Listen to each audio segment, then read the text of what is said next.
A footballer helped stop a civil war. Not a politician, not a general, a footballer. And it all started inside a dressing room. Back in 2005, Ivory Coast wasn't just preparing for the World Cup. They were living through a civil war.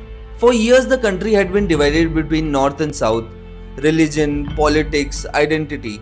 Even the idea of who truly belonged in Ivory Coast had become a battleground. The conflict had already killed thousands. The country was drifting further apart. But there was one place where all divisions disappeared: the national team. Inside the dressing room were players from all sides of the conflict: Christians, Muslims, players from the government controlled South, players from the rebel controlled North.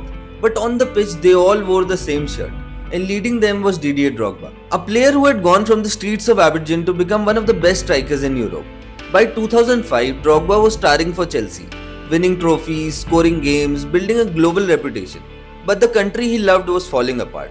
Then came 8th October 2005, the biggest game in the football history of Ivory Coast, a chance for them to qualify for their first ever FIFA World Cup. Ivory Coast win 3-1 against Sudan, but qualification still dependent on another match: Cameroon vs Egypt. Millions of fans held their breath as Pierre Vaughan stepped up, struck the ball and missed. Ivory Coast were going to the World Cup for the first time. The dressing room exploded, players cried, screamed, celebrated. The entire nation erupted. Then something extraordinary happened. Drogba stopped the celebration, gathered the entire team, looked directly into the television camera and dropped to his knees. Beside him, every player followed, all kneeling together, and Drogba said, Ivoiriens, Ivoiriennes, du nord et du sud, du centre à l'ouest. Vous avez vu, on vous a prouvé aujourd'hui que toute la Côte d'Ivoire peut cohabiter, peut jouer ensemble pour un même objectif, se qualifier pour le mondial. Vous nous avez promis que cette fête allait rassembler le peuple.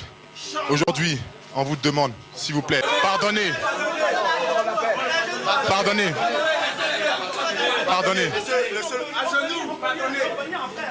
Le seul pays de l'Afrique qui a toutes ses richesses ne peut pas sombrer dans la guerre comme ça. S'il vous plaît, déposez tous les armes. Faites les élections, organisez les élections et tout ira du mieux. The speech lasted less than a minute, but the impact lasted years. The possibility of peace suddenly felt real, and 2 years later, Drogba pushed the idea even further. He convinced the national team to play a match in Bouaké, the rebel-held capital, a city many considered too dangerous. Ivory Coast won 5-0, but the score didn't matter. The real victory came before the kickoff, when the entire nation sang the anthem together. That's why Drogba's greatest contribution to football wasn't a Premier League title, wasn't a Champions League trophy, or wasn't even a goal.